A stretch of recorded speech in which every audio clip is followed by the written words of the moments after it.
Salut les gars, c'est Mani. Aujourd'hui, nous avons préparé le Stampede pour un des petits à DS. Il est en brochette bridé à 50% là pour la première partie du test. On a un pare-choc avant qui est fait avec un pare-choc FG Monster et encore un autre bout de pare-choc. On a la suspension arrière qui est très très souple, très important sur un 2 roues motrices d'avoir la suspension arrière très souple. Vous voyez, elle monte extrêmement, on a beaucoup de débattements. Mais quand on est posé, on a à l'accélération en fait les fesses très près du sol, ça évite au véhicule de se retourner facilement, devant un peu plus ferme pour éviter de baigner dans les virages. La carrosserie aura évidemment besoin d'un petit rafraîchissement, enfin à un moment, enfin une autre carrosserie. L'avantage, bien sûr, comme c'est pour un petit débutant, c'est qu'il n'aura pas mal au cœur quand il va se retourner avec sa carrosserie, il va commencer à prendre des coups. Ce petit Stampede, sinon, n'aura rien de particulier, de spécialement fragile au départ. Il est déjà équipé celui-ci avec les fusils RPM. En plus, on a la wheelie bar à l'arrière. Et sans plus attendre, nous allons faire l'essai. Ah, il a un cerveau 15 kg métal aussi, avec dessous un sauve-cerveau alu Arma. Ça, c'est le, on va dire, le gros point faible. Ça, c'est toujours le cerveau d'origine plastique. Vous avez vu ça, comme il est descendu cet escalier? Hop, comme s'il était pas là. Alors, gros avantage en 50% ici, c'est que le gamin, eh ben, souvent les petits, qu'est-ce qu'ils font? Ils font plein gaz, tu vois, ça part pas trop brutalement, ça se gère. Ils font pleine marche arrière, ça part pas trop brutalement, ça se gère. Et ils font souvent aussi ça, c'est marche arrière, marche avant à fond. Et là, ça risque rien, il lève tranquillou. Rien de trop brutal. Trottoir à fond la caisse en travers, il encaisse. Petit trottoir évidemment, on prend pas un truc de 10 cm. Voilà, même ça de face, ça passe. À éviter quand même, mais c'est en cas d'accident. On a le pare-choc qui évite tout le reste. Voilà, on met un peu de bagnole. Les réactions très très agréables de la machine, et là effectivement on peut y aller à fond, direction à fond, à droite, à gauche, sans chercher à comprendre. Tu vois, il se passe rien, t'es tranquillou. Évidemment à 50% des gaz, l'engin est parti 3 plombes avec la batterie. On va passer en mode normal. Pour passer d'un mode à l'autre, c'est simple, tu éteins ton vario, tu rallumes le vario. Il y a la LED rouge qui s'allume, tu attends. Elle s'éteint, tu attends. Elle clignote une fois rouge, tu relâches. Si tu laisses clignoter 2 fois, c'est le mode sans marche arrière, et 3 fois, c'est le mode 50%. Si tu relâches au premier moment où la LED s'allume, tu es en programmation du neutre et tu dérègles ton neutre. C'est donc l'erreur à ne pas faire. Je pense que Traxxas aurait dû faire ici l'inverse, alors que de passer d'abord d'un mode de fonctionnement à l'autre avant la programmation du neutre. Voilà. En mode 100%, c'est quand même plus intéressant.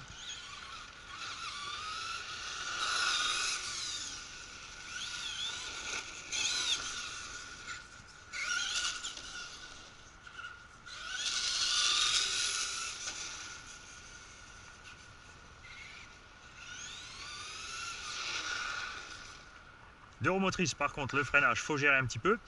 Et ici, tu as cette touche qui a été mise sur le freinage. C'est-à-dire, si je mets ici à 0, parce que tu as 2 0 et 100% ici, tu es en fait à 50% des freins. Tu vois, ça freine tout en douceur. Donc c'est peut-être un peu trop, mais tu peux trouver la fonction, puisque selon le terrain, en fait, tu vois, là, ça freine en douceur, on est à 75-80%. Voilà. Là, le petit, s'il freine à fond, tu vois, il part pas en cacahuète sur le goudron. Dans le sable, il faudra diminuer peut-être encore un peu.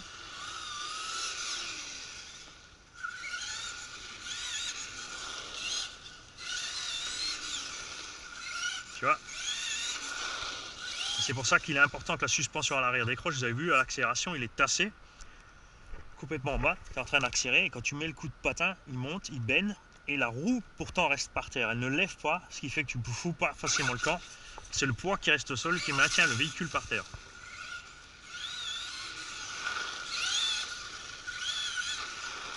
Et tu vois, et là le petit, il peut s'amuser comme il veut. Tu vois. Là, je fais le couillon, pourtant, ça tient bien. Évidemment, dans l'herbe, ça sera, on va y aller tout de suite, ça sera plus accrocheur. Dans le sable, ben, ou la gravière, Bah là c'est tranquille. Tu vois. Malgré son centre de gravité très haut, c'est un engin vraiment qui se pilote super bien. On va faire le test couillon. Plein gaz, on lâche les gaz et on tourne. T'as vu ça? Ah, elle est pas tombée. Eh, hein? Mani, c'est réglé ses suspects quand même. Allez, on va passer dans la pelouse. Je vais juste faire le truc pour pas me faire couillonner. Le petit coup de vent, Mani se retrouve dehors.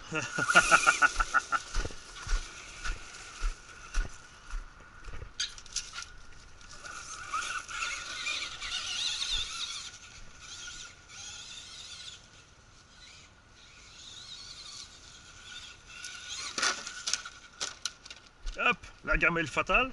Grâce au pare-choc avant, eh ben on encaisse. La roulette se déclipse tranquille, tu peux la remettre comme tu veux. Et t'es reparti. Ding, la table.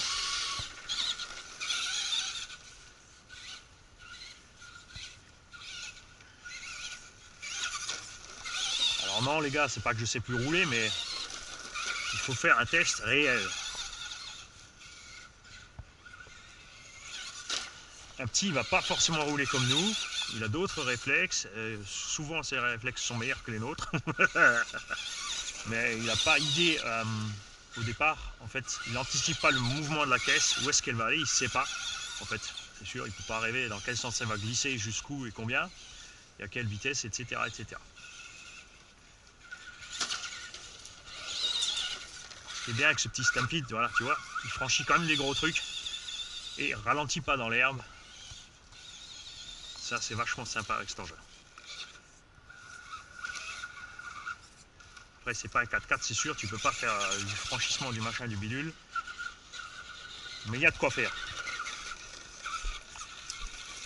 Donc moi, je suis content de mes petits réglages. Je pense qu'il y a un petit qui va être heureux quand il va avoir ce petit machin en main. Autre avantage, évidemment, tu commences à 50% pour le tout petit. Et ensuite, il y a le grand qui pourra le prendre en roulant un peu plus vite, puisque lui, il va avoir sa petite piste. Et évidemment, papa aussi peut utiliser la machine. Parce que je peux te dire, je t'assure David, tu vas te marrer avec ça. Et sur cette machine, je tiens à remercier tonton Ludo qui avait fait l'entretien et le nettoyage de la machine. Tonton David qui nous a laissé, un autre tonton David qui nous a laissé le sauve-cerveau. Un autre tonton qui nous a laissé les amortos arrière. Tonton Greg pour le combo 550 12 tours brochette. Et encore un autre tonton pour les batteries à bord. Donc je peux vous dire, chez nous, ça tontonne. Salut à tous et un grand merci encore à tout le monde. On va faire un petit heureux avec cette machine absolument infernale à conduire. Je l'adore.